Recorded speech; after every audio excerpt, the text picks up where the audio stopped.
이날도 주님의 말씀이 우리에게 새 마음과 새 결단 주시기를 간절히 축원합니다. 하나님께서 예비하신 은혜가 우리 각자의 마음에 풍성히 임할 줄로 믿습니다. 이날은 개척자의 신앙이라는 제목으로 함께 말씀을 나누려고 합니다. 개척자의 신앙. 미국과 옛소련, 이 두 큰 제국이, 이 대국이 한창 냉전의 시대를 보내고 있던 1959년에 소련 모스크바에서 큰 엑스포 행사가 열리게 되었고, 그 개막식에 당시에 소련의 수상이었던 후르시초프라는 수상과 참석했던 미국의 부대통령인 닐슨 대통령이 만나게 되었습니다. 만나는 일만 해도 냉전체제 상황에서 양국의 나름 대표라고 할 수 있는 사람들이 만나니 세계가 주목을 했겠지요. 그때 일어난 일입니다. 우리 사진을 한번 보여주시겠어요? 당시 엑스포에서 소련의 수상과 미 부대통령이 함께 만나서 미국에 있는 미국 전시관을 방문하게 됐습니다. 당시 전시장에는 펩시콜라의 마케팅 대표로 와 있는 부사장 도널드 M. 캔들이라는 사람이 있었는데, 그 사람이 갑자기 소련의 수상에게 펩시를 건넸습니다. 양국 수상이라고 하면, 또 수상이 만나는 자리라고 하면 얼마나 사전에 철저히 준비가 됐을까요? 엑스포에서 두 수상이 가는 자리가 다 이미 정해져 있을 것이고, 많은 가드들이 있었을 것이고, 어디에 들르시고 누가 만나는지 다 이미 예정이 되어 있을 텐데, 갑자기 이 도널드 M. 캔들이라고 하는 캡시의 부사장이 캡시 한 잔을 소련 수상에게 건네는 일이 벌어지고 말았습니다. 예정에 되어 있지 않은 일들이었죠. 공산주의의 종주국의 수상인 이 호르시초프와 닐슨 대통령은 당연히 깜짝 놀랐겠죠. 이 공산주의 수상의 대표에게 당시의 자본주의의 상징이라고 할 수 있는 콜라를 건넨 거죠. 아마 수상은 어찌했을까요? 받아들여야 할까? 화를 내야 할까? 많은 사람들이 그 순간 긴장을 했을 겁니다. 근데 이 호르시초프는 이 펩시콜라를 받아들고 미국의 부대통령 닐슨에게 건배까지 청하는 여유를 보였습니다. 모스크바 한복판에서 이 공산주의의 최고 우두머리라고 할 수 있는 사람이 자본주의 상징이라고 할 수 있는 이 펩시콜라를 들고 마시는 것은 아마 수천만 불도 들이는 광고보다도 더 큰 효과가 있었겠죠. 당시에 전파를 타고 그 사진이 세계 만국에 퍼져나갔습니다. 그리고 만년 미국 시장에서는, 콜라 업계에서는 만년 2위였던 이 펩시콜라의 물량이 엄청나게 늘면서 1위를 차지했을 뿐만 아니라 1886년까지 소련이라는 시장에서 거의 30년간 콜라 시장을 독점하는 많은 수익을 내는 일이 이 사건으로 일어나게 됐습니다. 도대체 그 부사장이라는 사람은 그러한 용기를 어떻게 낼 수 있었을까요? 배짱이 대단한 사람이죠. 우리에게도 이러한 용기와 배짱이 조금 있습니까? 내 삶에서, 내가 하는 일에서 용기와 담대함과 배짱을 가지고 살아가는지 한번 생각해 보시기 바랍니다. 하나님께서 만약 나한테 내 미래를 알 수 있는 1분이라는 시간을 주신다면,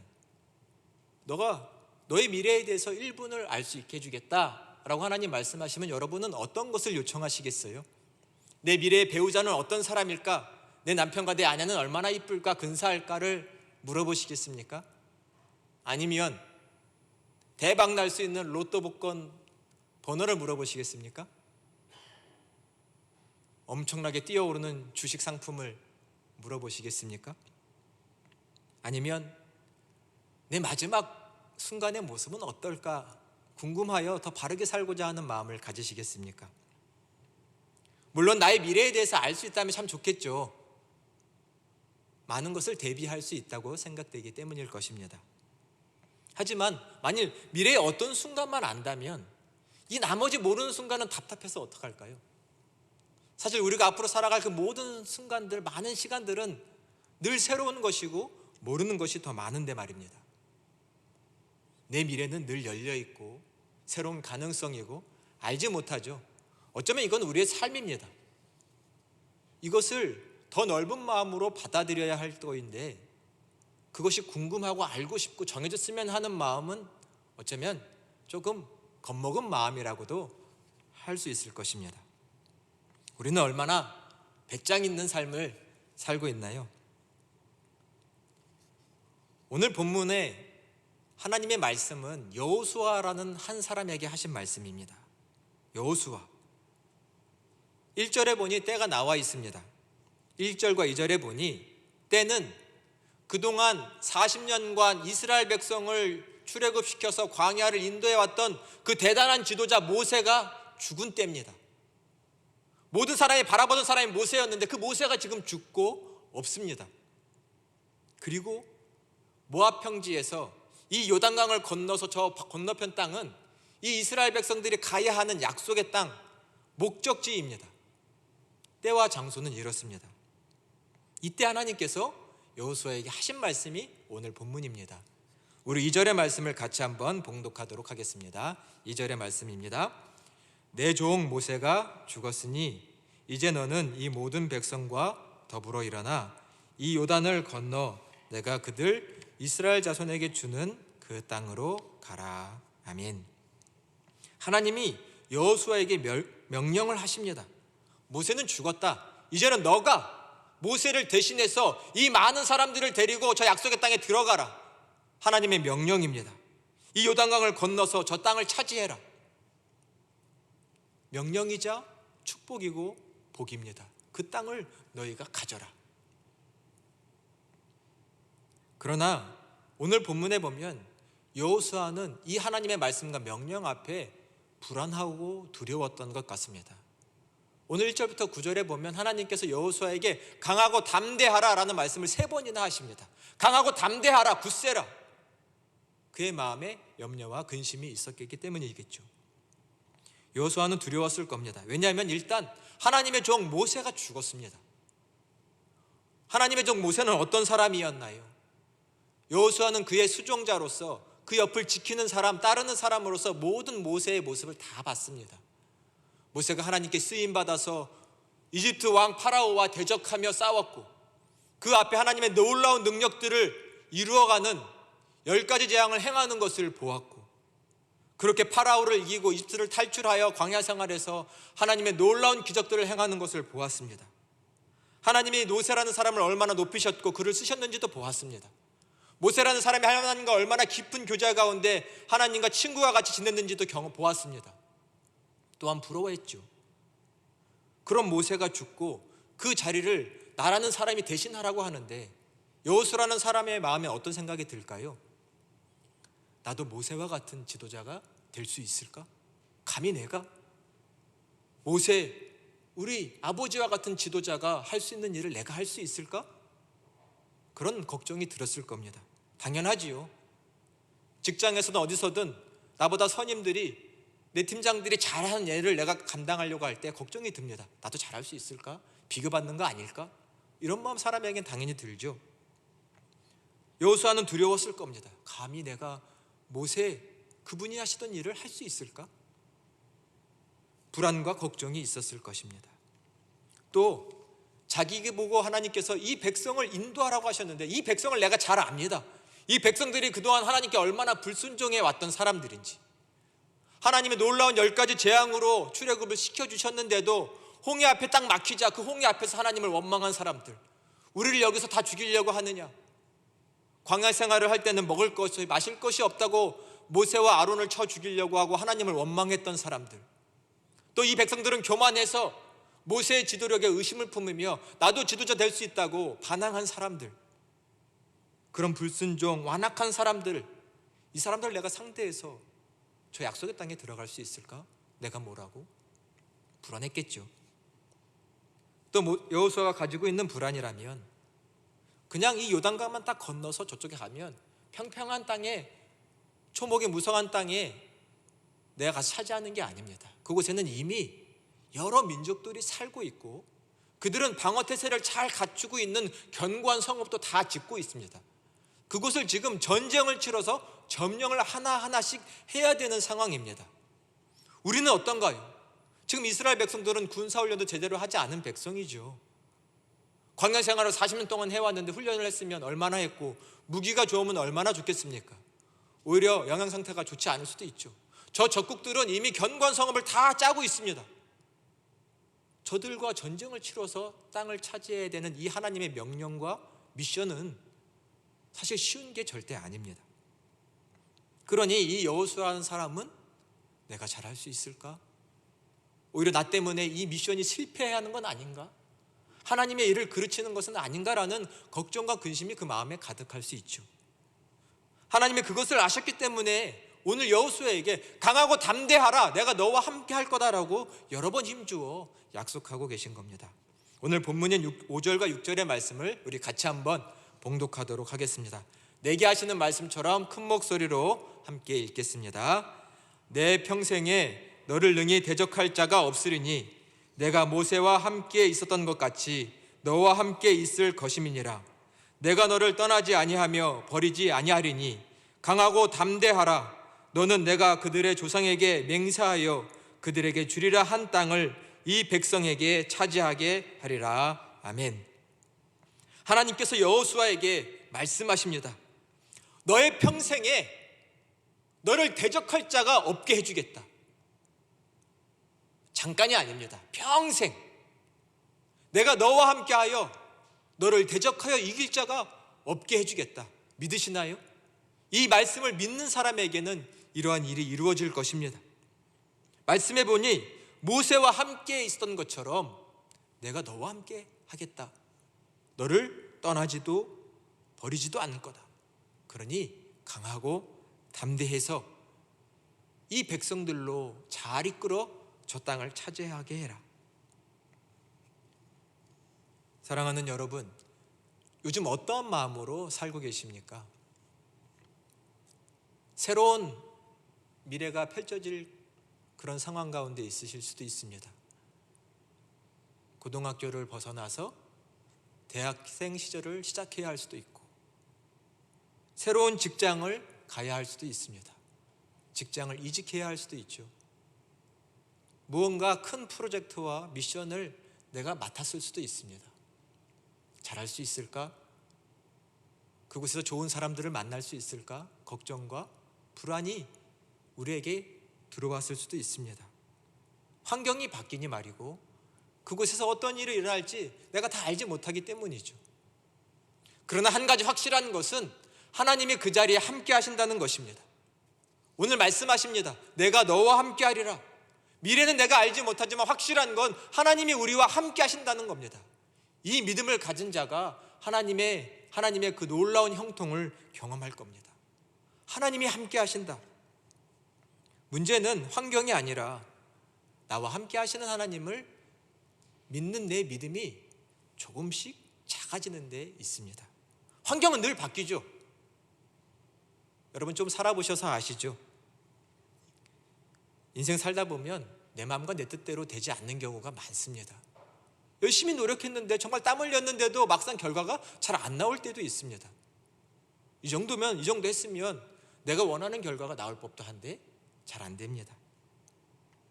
힘써서 저 산을 넘어갔더니 또 내 앞에 또 다른 산이 나타나서 또 수고하며 넘어가야 합니다. 이 산 넘어 저 산이라고 하죠.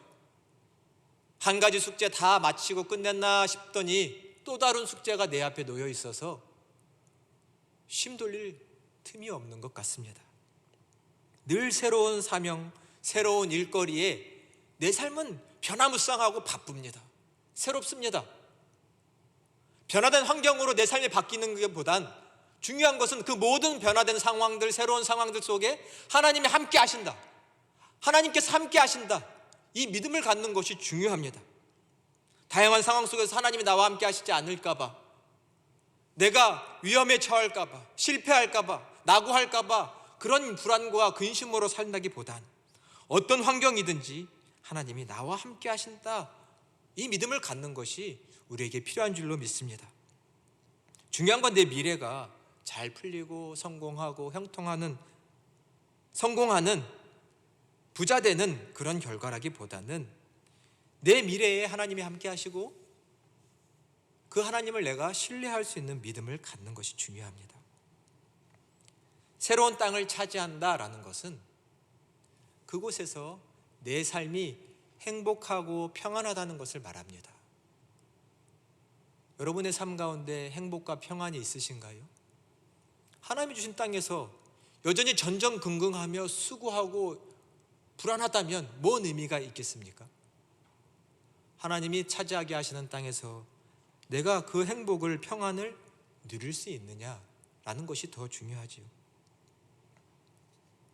오늘 성경 말씀에 여호수아에게 함께 하신 하나님이 나와도 함께 하실까? 라는 의심이 들 수 있습니다.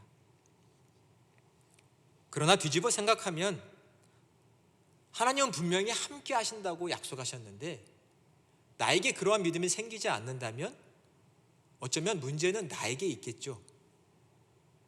오늘 본문의 7절과 8절을 먼저 함께 봉독해 보도록 하겠습니다. 7절과 8절의 말씀입니다. 오직 강하고 극히 담대하여 나의 종 모세가 내게 명령한 그 율법을 다 지켜 행하고 우로나 좌로나 치우치지 말라.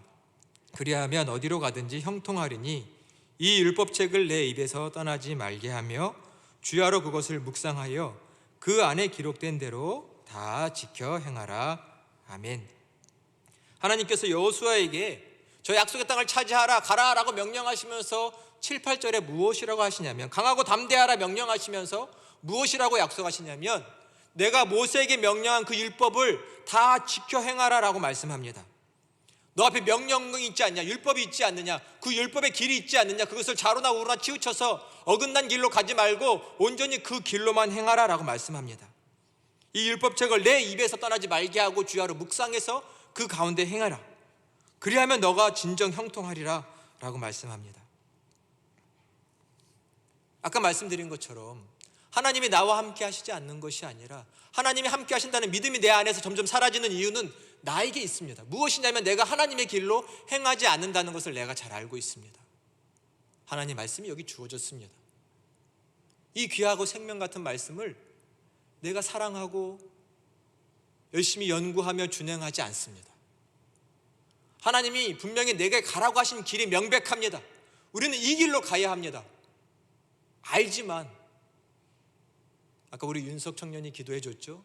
알지만 한 주간 그렇게 가지 않을 때가 많습니다. 저쪽으로 가고 이쪽으로 가고 내 욕심대로 가고 고집대로 가고 다른 사람의 미혹에 받아서 딴 길로 가고, 이런 내 삶을 잘 알다 보니 내 스스로에게 점점 믿음이 없어지는 것이죠.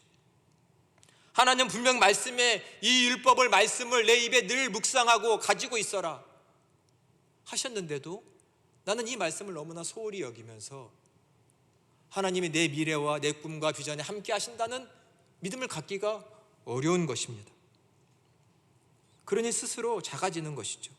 마치 어린아이가 분명 엄마 아빠가 싫어하는 잘못을 해놓고서 혼날 것이 두려워서 엄마야 아빠의 눈을 피하고 엄마 아빠 가까이 가지 않고 서성이고 주변을 막 맴도는 것처럼, 사실은 우리가 하나님이 우리와 함께 하시지 않는 것이 아니고 사랑하지 않는 것이 아니라 우리가 그분의 뜻을 따르지 않으니까 그분께 가까이 가지 않는 것이 있는 것이죠. 하나님 말씀하신 형통이란 세상의 기준으로의 성공이 아니라 하나님의 길에 내가 따르고, 하나님의 길이니 하나님이 함께 하셔서 하나님과 함께하는 삶, 하나님이 열어놓으신 삶을 가라는 것이 형통이라고 할 수 있습니다. 내가 가는 길에 하나님이 안 계시면 무슨 소용이 있습니까? 하나님이 함께 하심이 형통이고 하나님이 열어놓으신 길로 가는 것이 형통이고 하나님이 계획하신 미래에 내가 있는 것이 형통이라고 할 수 있겠죠. 하나님은 그것을 말씀하십니다. 좌로나 우로나 치우치지 말고 내가 너에게 명령한 그 생명길로, 말씀의 길로 가거라. 하나님의 길은 명백합니다. 우리가 그 길을 바로 알고 간다면 우리의 삶은 매우 행복할 것입니다. 우리 마음의 걱정과 근심은 사라질 것입니다. 미래 알지 못하지만, 변화된 환경 속에 때로는 당황스럽기도 하지만, 하나님이 그 자리에도 내가 함께 하신다, 나는 하나님의 말씀을 떠나지 않았다, 하나님의 말씀을 사랑한다는 믿음이 있으면 그 미래 모르지만 두렵거나 떨리거나 두려워하지 않을 것입니다.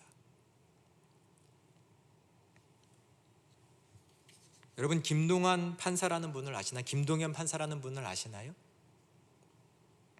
우리 사진을 한번 보여주시겠어요? 김동현 판사라는 분이 유퀴즈라는 프로에 한번 나온 적이 있습니다. 이분이 카이스트를 졸업했고, 공학도죠. 그리고 나라의 부름을 받아서 공군 장교로 복무를 하기도 했습니다. 복무를 마친 후에는 IT 관련 변호사가 되기 위해서 법학 전문 대학원을 입학하기도 했습니다. 상당히 공부를 많이 한 분이죠. 그런데 이분에게 큰 사건이 벌어졌습니다. 2012년 그저 간단한 시술을 받으려고 병원을 갔다가 의료사고가 나는 바람에 시력을 잃게 되었습니다. 시각장애 1급을 받게 된 것이죠. 삶에 그냥 큰 격변기를 경험한 겁니다. 여태껏 얼마나 많은 엘리트로서 공부를 해왔습니까? 근데 시력이 보이지 않습니다.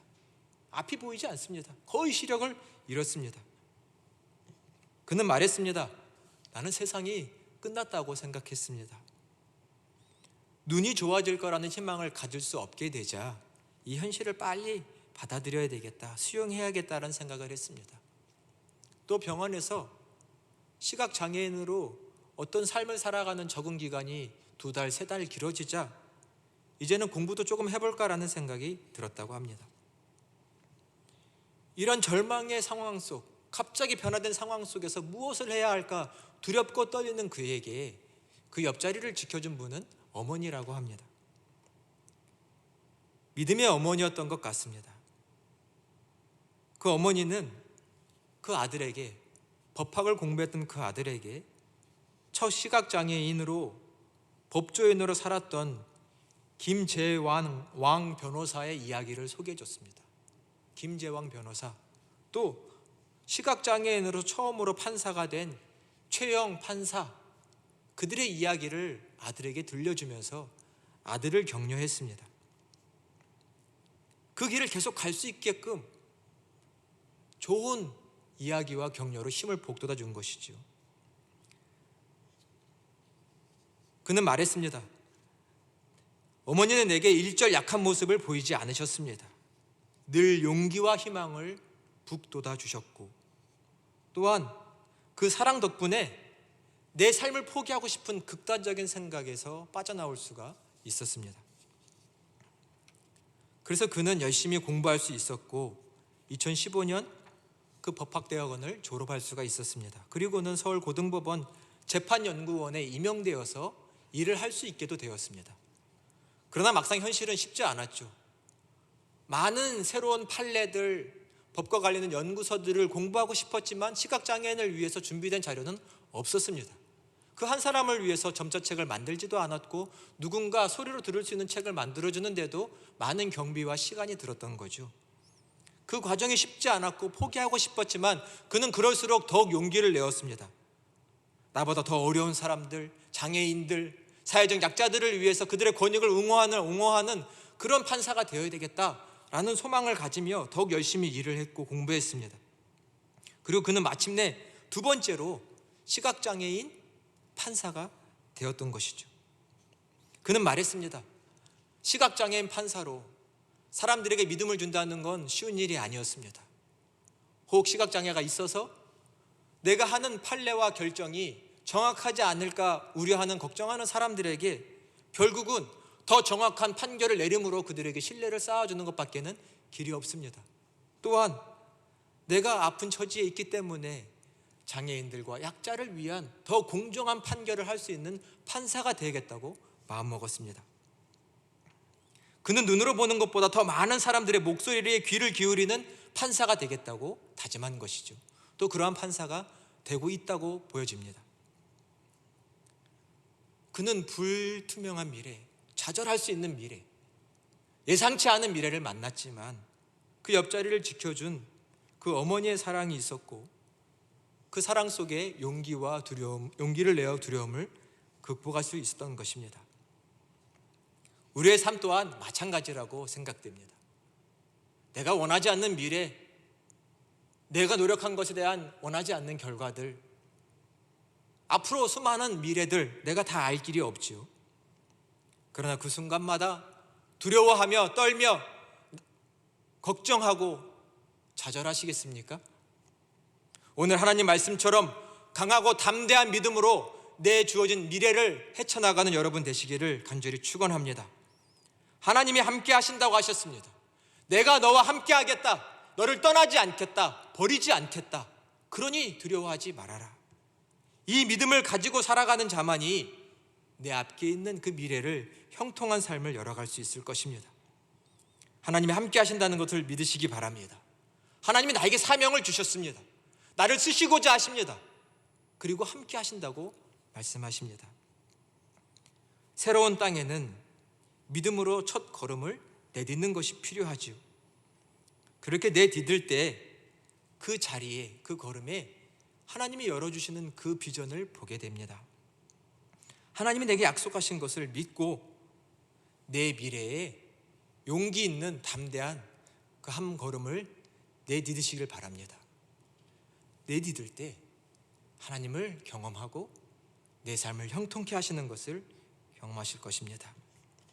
강하고 담대하라, 나에게 주시는 말씀으로 받고 하나님께 아멘으로 응답하시며 믿음으로 행진하시는 사랑하는 허그 공동체 예배자들이 다 되시기를 주님의 이름으로 축원합니다. 기도하겠습니다. 은혜와 사랑이 풍성하신 하나님 감사드립니다. 오늘도 우리에게 아버지의 사랑 가득한 말씀을 주십니다. 우리는 스스로 작고 연약하다 느껴 때로는 낙심하고 좌절하며 무엇을 해야 할지 몰라 주저하고 앉아있지만, 근심하며 두려워하지만 주님은 그런 우리에게 말씀하십니다. 사랑하는 아들과 딸들아, 두려워하지 말아라. 강하고 담대해라. 내가 너와 함께하리라. 내가 너를 인도하리라 약속하십니다. 이 말씀을 내 마음에 새겨 붙잡고 우리에게 주신 이 거룩한 삶, 복된 삶을 용기 있게 살아가는 그런 복된 자들 될 수 있도록 주님 축복하여 주옵소서. 세상의 기준으로 나를 바라보지 말게 하시고 하나님의 눈으로, 하나님의 약속의 시선으로 우리의 삶을 바라보며 용기 있게 나아가는 우리 각자의 삶이 될 수 있도록 주여 함께하여 주옵소서. 주 예수 그리스도의 이름으로 간절히 기도드립니다. 아멘.